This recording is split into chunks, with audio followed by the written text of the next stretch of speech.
Amo gani nga nagasiling ako sa inyo nga hindi kamo magpalibog sa inyo pagpangabuhi. Kung ano ang inyo kaonon o kung imnon, kag kung ano ang inyo bayuon. Kaya kung gihatagan kamo sang Dios ang kabuhi kag lawas, hindi kamo mahimo nga hindi niya kamo paghatagan sang pagkaon kag bayo. Tanawa bala ninyo ang mga pispis nga naglupad-lupad. Wala sila nagatanom, wala sila nagaani, kag wala sila nagatipon sang pagkaon sa bodega. Pero ginapakaon sila sa inyo amay. Hindi bala mas labaw kamo sa mga pispis? Sino sa inyo ang makapalawig sa inyo kabuhi, bisan jutay lang pagi sa inyo pagpalibog? Wala gid. Kag nga nagapalibog gid kamo kung sa diin kamo makuha sang inyo bayo.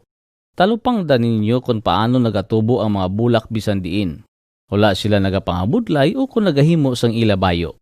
Sa pagkamatuod, bisan ang mga bantog kag manggaranon nga hari nga si Solomon, ang iya mga bayo hindi makatupong sa katahom sang bisan isa lang sa sini nga mga bulak. Kung ginapatahom sang Dios ang mga hilamon kag buhi subong, pero sa ulihi malaya, kaktutdan man lang, hindi bala nga mas labi pagid nga pabayuan niya kamo? Kadyutay sa inyo pagtuo. Gani hindi kamo magpalibog kung ano ang inyo kaonon kag imnon, kag kung ano ang inyo bayuon. Amo ina ang ginapalibugan sa mga tao nga wala nakakilala sa Dios. Pero nakahibalo ang inyo amay sa langit na kinahanglan ninyo ina nga mga butang. Gani unahan ninyo ang pagpasakop sa paghari sang Dios, kag ang pagtuman siya kabubuton, kag ihatag gid niya ang tanan ninyo nga mga kinahanglanon.